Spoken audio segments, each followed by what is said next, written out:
afternoon and welcome back to Football League World TV. This afternoon we've got a dedicated Charlton Athletic show coming up for you, looking at Johnnie Jackson and his time at the club and what the future holds for the Addicts under his management. Joining me is our resident Charlton fan, Marcus. Marcus, how are you getting on this afternoon? Yeah, really well, thanks, Alfie. I think there's a lot of variables at play here trying to judge how Johnnie Jackson's done at Charlton, of course, taking over in a very difficult scenario, but hoping to finish the season strongly, of course. So, yeah, going to be interesting to get into the nitty-gritty. Yeah, it's been a tough season for Charlton, hasn't it, Marcus? You're looking forward to the next 20 minutes of getting stuck into it? Sorry about that. Yeah, absolutely. Yeah, of course. Always there's a bit more natural enthusiasm, I think, maybe to talk about your own club compared to the other 71 in the EFL. So, yeah, very excited to get into this. Yeah, lots to get stuck into. We're streaming across Facebook, YouTube and Twitter as always this afternoon. So any Charlton fans joining us and you want to get yourselves in the comments and let us know your thoughts on Jackson, how his time at the club's gone so far and what your hopes are for the future, please do get in touch. It'll be good to get your comments up on the show.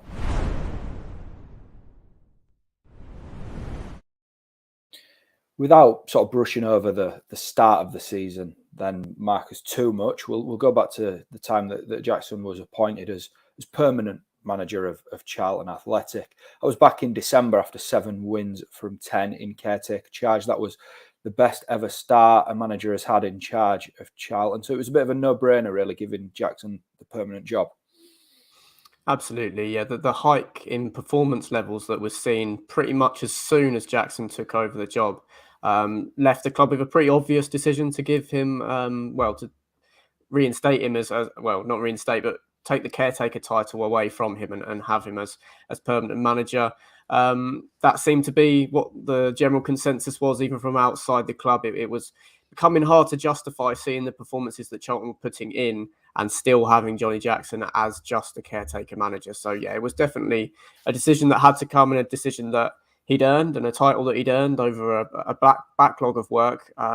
Jackson has done his time working his way up to his first managerial gig. He was very close to Carl Robinson as in a player coach role at Charlton towards the back end of his playing career, and then of course had good and bad experiences and strong learning experiences as assistant manager to Lee Bowyer and Nigel Adkins. So it was definitely the right time. It felt like a natural process, and obviously, yeah, with the good form that you speak of, it certainly looked like the right decision to trust him with the foreseeable future of the club. Yeah, it was a discussion that me and you had yesterday, Marcus, off air, was about the contract that Jackson signed when he was appointed permanent boss. Do you just want to, give us your explanation and your sort of view on the contract that he's being offered and your understanding of it? Yeah, so it's quite different. I'd never really encountered a contract like this before. And the wording of it in the announcement that Jackson was permanent manager was a little bit confusing. The wording was, just off the top of my head, as clear as I can get it, was that the contract would automatically renew it at the end of each of the next 2 seasons, relative to Jackson's performances, sort of based on sort of requirements for the contract to automatically renew. The end of each of the next 2 seasons will start at the end of next season, which sort of the way they worded it made that sound a little bit more confusing. But essentially, it's a contract until the summer of 2023, end of next season, and then there will be certain targets that Jackson would have to hit to trigger an automatic extension at the end of next season, and then the same case for the end of the 2023 to 2024 season, should he get there. So it was a little bit puzzling. I feel like the motivation to give him a contract like that came from the fact that Nigel Adkins was in the job for such a short space of time compared to the contract he got. I think he got a 2.5-year deal in March of 2021 and ended up leaving in the October. So that sort of gave Thomas Sandgaard, in his first managerial appointment, of course, because Lee Bowyer was there before Sandgaard took over the club, quite a heavy bill to essentially to pay Adkins off for the length of contract that he still had with the club. So at least this gives him a little bit of financial security, ensuring that, he's not going to be paying multiple managers off at the same time. But also for Johnnie Jackson, there's an argument that it does give him a little bit less security and shows a little bit less faith in him than he did in Nigel Adkins. However, I do feel like it was merely from a financial point of view to cover it, keep as many bases covered as possible. So yeah, I think that's the reasoning of it. But yeah, maybe this is something that we could see crop up more often in the EFL with obviously managerial changes being so common. Yeah, I mean, correct me if I'm wrong here, Marcus, but when Jackson was, talked about as taking over permanently, a discussion that me and you had again was that you hoped that he wasn't going to be a long-term contract that the club threw at him because of the success that he'd had in caretaker charge. I guess then a results, based incentive within that deal is ideal, really. Yeah, that was the exact scenario that I didn't really want to happen, was that Jackson would, receive a 2.5 year, 3.5 year contract even, and then you see the run that Charlton had just about a month ago, 7-game winless run, ended up only 7 points above the relegation at some stage, and the atmosphere had really soured around. The frustration was mainly based at the players and some of the recruitment. However, the faith and good feeling around Johnnie Jackson appointment, the cracks have started to show a little bit. There were doubters, that has to be said.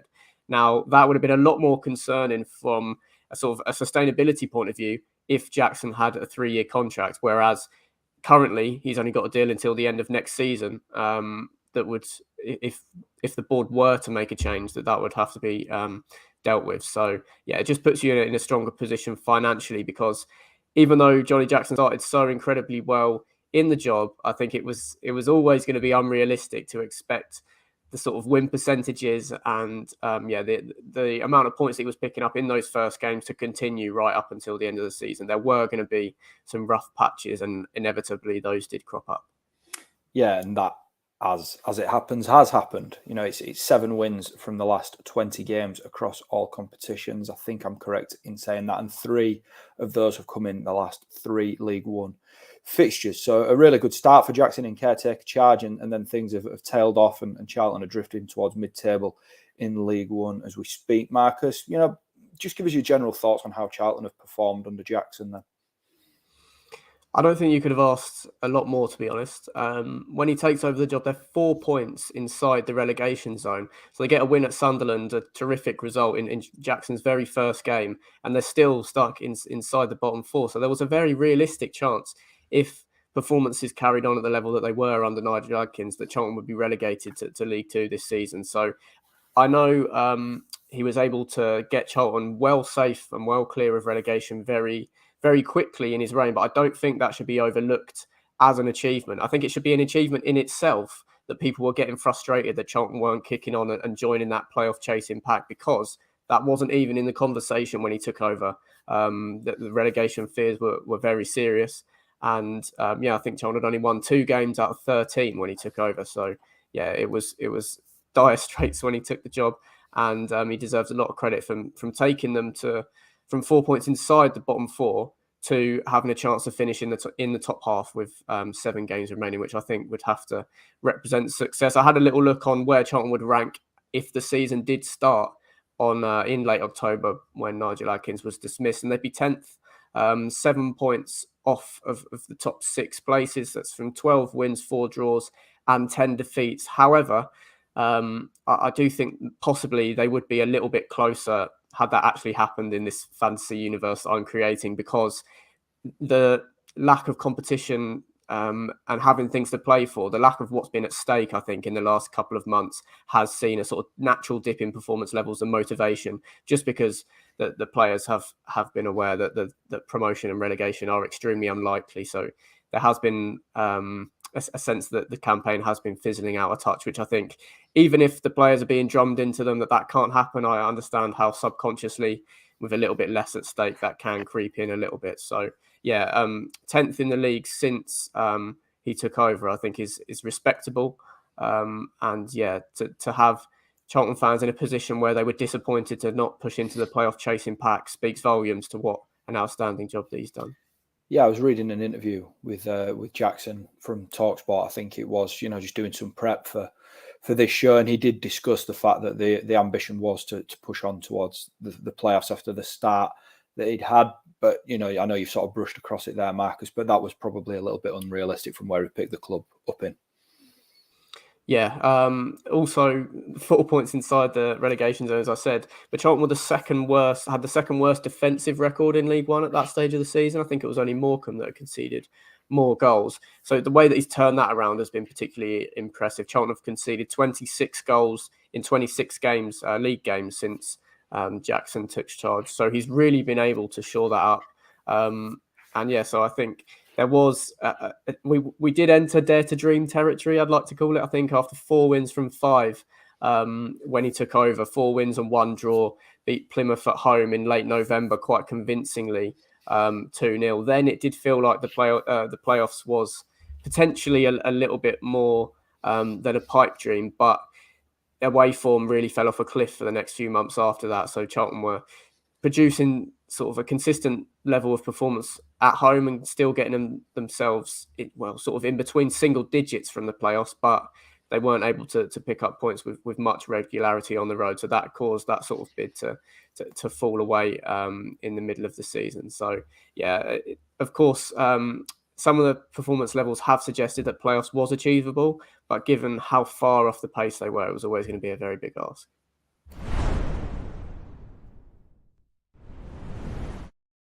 It's been a good couple of weeks for Jackson and Charlton, then 3 wins on the spin in League One. Makes really good reading. And in the same interview with TalkSport that I was discussing in the last part, Jackson was quite bullish about the fact that he wants Charlton to finish the season as strongly as possible, even though the playoffs are out of reach at the moment. How important do you think that is then, Marcus, to convincing everybody that Jackson's the right man for the job moving into next season? I think it's hugely significant, and not just convincing people around the club, but also convincing people outside the club in terms of potential summer targets that Charlton are a club heading in the right direction. As I said, breaking into the top half is still achievable. And even though that seems like a small thing at this stage of the season, Charlton are just 1 point behind Cheltenham Town, who are in 12th place. I feel like psychologically and in terms of building belief to next season, just getting in that top half of the table would be very significant. And yeah, proves that they are a club heading in the right direction. And it would, paint Jackson in a good light as an up-and-coming young manager. The reason why I think this is mainly significant is because of the players that Charlton will be able to attract in the summer. They can't really compete financially at the moment with right at the top of League One, the likes of Ipswich, Wigan. They'll probably go up this season, but even if Sunderland and Sheffield Wednesday are still down next season, it will be tough for Charlton to compete with those clubs for players. Maybe even Bolton fall into that category as well. So at least proving that they're on an upward trajectory and that Johnnie Jackson is building something exciting is something that Charlton can sell and pitch to potential summer targets to get them on board for next season, because there is plenty of recruitment that needs to be done to change this side from one that is eyeing at 12th place as potentially a successful season after the disappointing start into a side that's going to be able to compete in and around the top 6 on a consistent basis next season. And that's been something that Jackson's discussed as well, the importance of the summer. I've just got a quote here. I think it's really important. It's a really important summer for us. Recruitment is going to be key to get the right players in the right positions and also the right characters. I've got a clear idea of the type of squad that I want to build. As a Charlton fan then, Marcus, that's pretty much exactly what you want to be hearing at this stage of the season, looking ahead to what's going to be an important summer and beyond.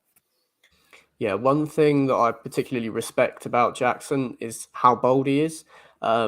His philosophy and switching from a 4-3-3 system, which was played under Nigel Adkins, and is what clearly, looking at the personnel of this squad, is what it was built to play. For him to have the courage to rip that up straight away and go to a 3-5-2 system where he's had to play players outside of their natural position, I think speaks a lot to the ambition of the manager that he wants to be.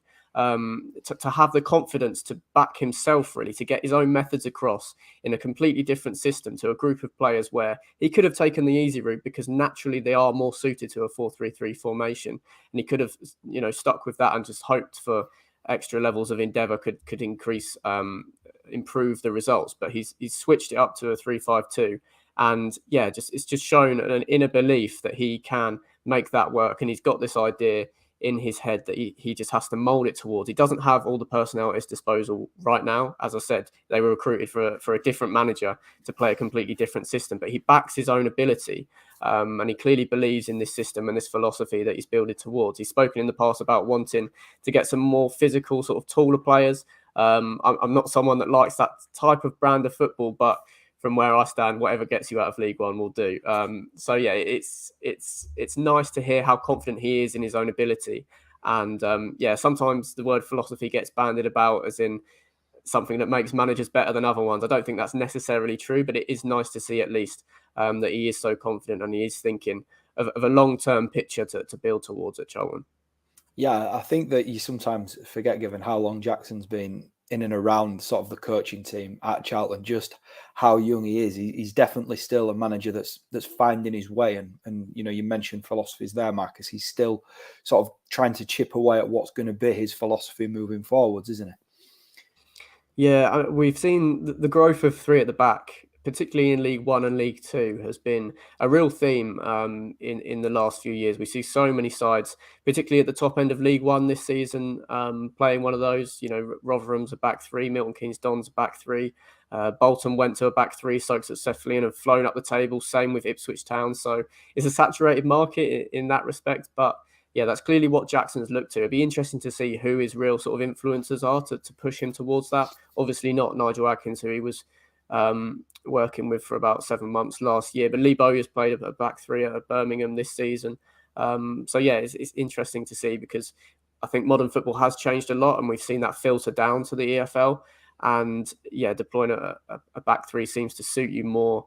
To combat the way that other teams are trying to play. And Jackson clearly believes that that's the best ticket to try and get out of this league. When Charlton did in 2018-19, it was a very flexible system, but yeah, they did have the sort of golden ticket, which was a player like Christian Bielik in midfield who could sort of drop into the back three or play as a holding midfielder. Just sort of mid-game, which added a lot of flexibility. It'd be interesting to see if he tries to target someone like that. Obviously, it won't be able to sign anyone of the caliber of Bielik, but a player with that adaptability to go into his system. Because yeah, it's still developing. Whatever it is, he hasn't been that sort of detailed on what this idea is, apart from that he wants taller players and that he enjoys his 3-5-2 system. But yeah, it is exciting to see if he can hopefully get there and hopefully get some of the personnel in the summer to start building towards, putting into practice what he wants to achieve on the pitch.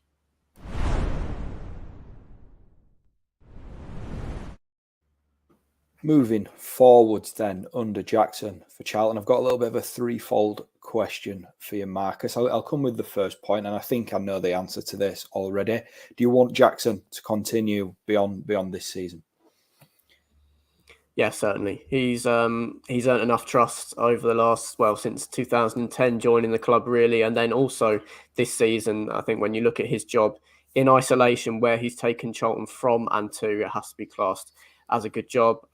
He definitely deserves time. He only had a sort of frantic January transfer window to try and improve the squad. He deserves more time than that. Although I think judgment really does start at the beginning of next season. You know, he's had the excuse that it's not his players. This season, he will have had 2 whole transfer windows and a whole pre-season to get these ideas across heading into next season. So the expectations will be higher, and the demands will be higher from the stands. And yeah, the patience maybe will be a little bit less going into next season. But he certainly deserves the chance to carry on building what he has. There's been plenty of positives to take and enough to think that potentially, I'd say the jury's still out on whether Jackson is the man to take Charlton back to the Championship, but there's been enough signs in patches to say that he definitely deserves the chance to try and prove that he is the man going into next season. And I know we've touched across a bunch of topics so far this afternoon, but if you had to nail down one thing that's maybe got to change moving into next season, what would it be? Recruitment, definitely. We don't have many natural wing backs and we're playing 3-5-2.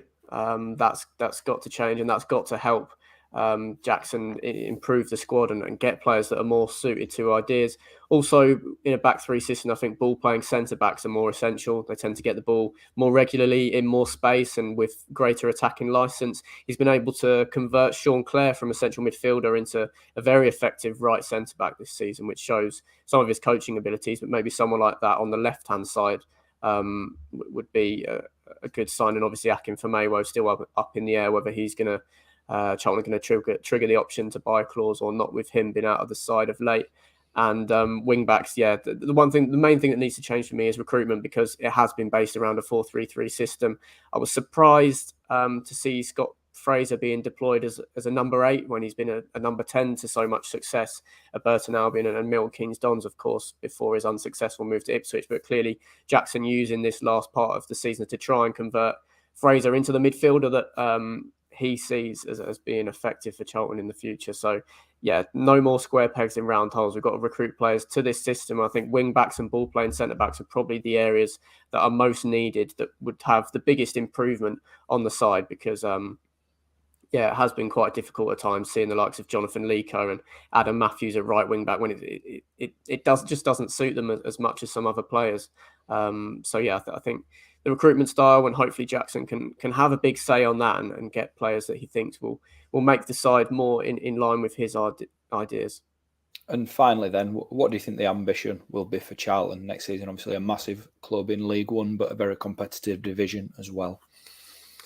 Yeah, the ambition with Charlton in League One will always be promotion, but being realistic, looking at what you're up against, obviously I mentioned there's a potential that Ipswich, Sheffield Wednesday and Sunderland and Bolton definitely will all be in League One next season, and I'm sure they'll be battling it out towards the top of the food chain. So realistically, I think top 6 would demonstrate clear progress. Obviously, as I said, the demands are maybe for Charlton to be in that race for the automatic promotion spots, but top 6 would be a very good achievement.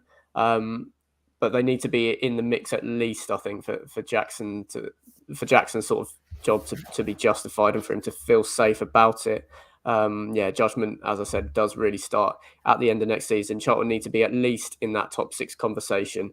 Otherwise, some questions will have to be asked. But if they're able to get the recruitment done earlier than they were this season, Adkins started with a threadbare squad. I doubt that will be the case going into next season. Then I think Jackson's in a good position to, as a minimum requirement, having Charlton battling it out for a top 6 place right up until the end of the season.